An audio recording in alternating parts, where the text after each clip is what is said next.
ഇന്ന് സംസാരിക്കാനുള്ളത് വളരെ പ്രധാനപ്പെട്ട ഒരു കാര്യത്തെക്കുറിച്ചാണ്. നമുക്ക് മുമ്പെങ്ങും ഇല്ലാത്ത രീതിയിലുള്ള ആരോഗ്യ പ്രശ്നങ്ങളുണ്ട് എല്ലാവർക്കും, ചെറിയ കുട്ടികൾ മുതൽ മുതിർന്ന ആൾക്കാർ വരെ. ഇതിൽ നമ്മൾ എടുത്ത് പരിശോധിക്കേണ്ട ഒരു വിഭാഗം ചെറുപ്പക്കാരാണ്. അതായത് പണ്ട് 60-70 വയസ്സുള്ള ആൾക്കാർക്ക് വന്നിരുന്ന പല രോഗങ്ങളും ഇന്നത്തെ ചെറുപ്പക്കാർക്കും കുട്ടികൾക്കും ഒക്കെ ഉണ്ട്. പ്രത്യേകിച്ച് ഒരു 20 മുതൽ 30-35 വയസ്സ് പ്രായത്തിന് അകത്ത് വരുന്നവർക്ക്. ഈ പറഞ്ഞ പ്രായത്തിലുള്ളവര് വലിയ ആരോഗ്യ പ്രശ്നങ്ങളാണ് ഇപ്പോൾ നേരിട്ടുകൊണ്ടിരിക്കുന്നത്. നിങ്ങളൊന്ന് ശ്രദ്ധിച്ചു കഴിഞ്ഞാൽ അറിയാം, ഈ അടുത്ത കാലത്തൊക്കെ ഹാർട്ട് അറ്റാക്ക് വന്ന് മരിച്ചവരിൽ അധികവും ചെറുപ്പക്കാരാണ്. വെറും ചെറുപ്പക്കാരെന്ന് പറഞ്ഞാൽ പോരാ, ആരോഗ്യത്തിന് നല്ല പ്രാധാന്യം നൽകുന്നവർ, അതായത് ജിമ്മിലൊക്കെ പോയി കൃത്യമായ വർക്കൗട്ടും പ്രത്യേക രീതിയിലുള്ള ആരോഗ്യശീലങ്ങളും നല്ല പ്രോട്ടീൻ ഫുഡും ഒക്കെ കഴിക്കുന്ന പലരുമാണ് ഈ അറ്റാക്ക് വന്ന് മരിച്ചിരിക്കുന്നത്. ശരിക്കും ഇതൊരു ഞെട്ടിക്കുന്ന റിപ്പോർട്ട് തന്നെയാണ്. എന്തുകൊണ്ട് ഇങ്ങനെ എന്ന് ചോദിച്ചാല് ലഭിക്കുന്ന ഒരു ഉത്തരം നമ്മുടെ ജീവിതശൈലി മാറി, ലൈഫ് സ്റ്റൈല് മാറി. അതിനനുസരിച്ച് ഒരുപാട് ആരോഗ്യ പ്രശ്നങ്ങൾ മലയാളികൾക്കുണ്ട് എന്നാണ് പറയുന്നത്. പക്ഷെ എന്തു തന്നെ ആയാലും ഈ റിപ്പോർട്ട് ഞെട്ടിക്കുന്നതാണ്. നമ്മുടെ വളർന്നു വരുന്ന തലമുറയുടെ ആരോഗ്യത്തെക്കുറിച്ച് ഗൗരവകരമായി ചിന്തിക്കേണ്ടിയിരിക്കുന്നു. കേരളത്തിന്റെ ആരോഗ്യത്തിന്റെ പോക്ക് ഒരു മോശമായ അവസ്ഥയിലാണെങ്കിൽ അതിനെ തിരുത്തേണ്ടിയിരിക്കുന്നു. അതിന് സാധ്യമായ എല്ലാ മുൻകരുതലുകളും എടുക്കണം. വെറുതെ എടുത്താൽ പോരാ, പുതിയൊരു ജീവിത ശൈലി തന്നെ നമ്മൾ കെട്ടിപ്പടുക്കേണ്ടതായിട്ടുണ്ട്. ഇതുവരെ ജീവിച്ചതും അല്ലെങ്കിൽ നമ്മൾ ശീലിച്ചതുമായിട്ടുള്ള കുറെ കാര്യങ്ങളൊക്കെ മാറ്റി പുതിയ രീതിയിലേക്ക് നമ്മൾ എല്ലാവരും മാറേണ്ടിയിരിക്കുന്നു. അത്തരത്തിൽ ചിന്തിക്കാനുള്ളൊരു പ്രധാനപ്പെട്ട കാര്യം ഇപ്പൊ പുറത്തു വന്നിരിക്കുന്ന ഒരു ഞെട്ടിക്കുന്ന റിപ്പോർട്ടാണ്.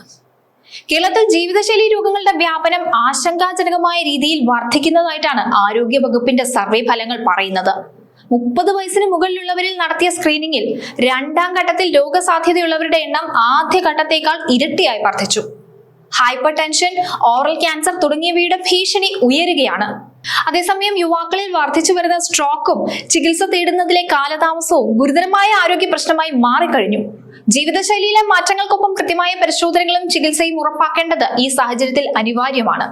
ജീവിതശൈലി രോഗങ്ങൾ നിയന്ത്രിക്കുന്നതിന്റെ ഭാഗമായി ആരോഗ്യ വകുപ്പ് നടപ്പിലാക്കിയ സർവേ ശരിക്കും ഞെട്ടിക്കുന്നതാണ്.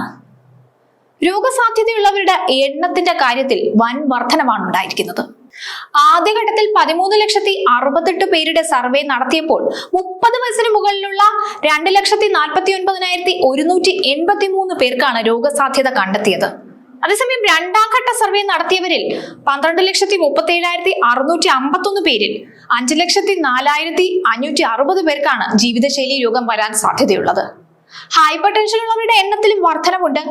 ആദ്യഘട്ടത്തിൽ 1,61,032 പേർക്കാണ് ഹൈപ്പർ ടെൻഷൻ സ്ഥിരീകരിച്ചതെങ്കിൽ 2ാം ഘട്ടം പൂർത്തിയായപ്പോൾ അത് 1,79,911 ഉയർന്നു. കൂടാതെ ഹൈപ്പർ ടെൻഷനും പ്രമേഹവും ഒന്നിച്ചുള്ളവരുടെ എണ്ണത്തിലും ഓറൽ ക്യാൻസർ, ക്ഷയം എന്നിവ വരാൻ സാധ്യതയുള്ളവരുടെ എണ്ണത്തിലും ഒക്കെ വലിയ വർധനവുണ്ട്. പ്രമേഹ രോഗം സ്ഥിരീകരിച്ചവരുടെ എണ്ണം കുറഞ്ഞതായിട്ടാണ് റിപ്പോർട്ട്. അത് ചെറിയ ആശ്വാസം നൽകുന്നൊരു കാര്യമാണ്. പക്ഷെ അധികം ആശ്വസിക്കാനും വകുപ്പില്ല. കാര്യം അതിനേക്കാൾ വലിയ രോഗങ്ങൾ ഉള്ളവരുടെ എണ്ണത്തിൽ വർധനവുണ്ട്.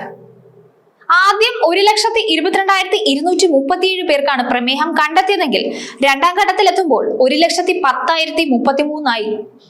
രോഗസാധ്യത കണ്ടെത്തിയവരിൽ സ്ക്രീനിംഗ് നടത്തി ആവശ്യമായവർക്ക് തുടർ ചികിത്സ ഉറപ്പാക്കാനാണ് ഈ സർവേ കൊണ്ട് ഉദ്ദേശിക്കുന്നത്. കണ്ടെത്തിയവർ ഓരോ ആഴ്ചയിലും കൃത്യമായി പരിശോധനയ്ക്ക് വിധേയരാകണം. 2024 മാർച്ചിൽ ആരംഭിച്ച 2ാം ഘട്ട സർവേ കഴിഞ്ഞത് 30-നാണ്. അതേസമയം ഇന്ത്യയിൽ സ്ട്രോക്ക് വരുന്ന 7-ൽ ഒരാൾ 45 വയസ്സിന് താഴെയാണ്. ഇന്ത്യയിലെ ആശുപത്രി അധിഷ്ഠിത സ്ട്രോക്ക് രജിസ്റ്റർ ചെയ്തിട്ടുള്ള പഠനത്തിലാണ് ഇക്കാര്യം ചൂണ്ടിക്കാട്ടുന്നത്.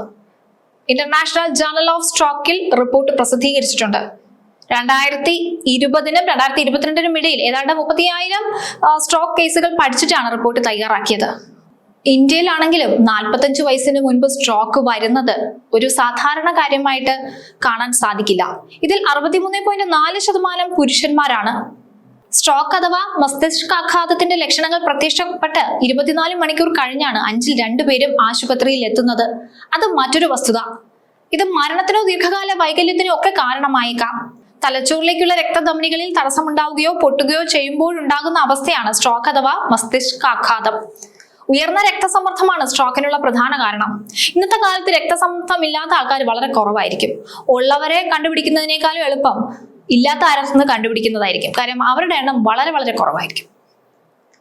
74.5% ആളുകളിലും സ്ട്രോക്ക് വരുന്നത് ഉയർന്ന രക്തസമ്മർദ്ദം കാരണമാണെന്നാണ് കണ്ടെത്തൽ.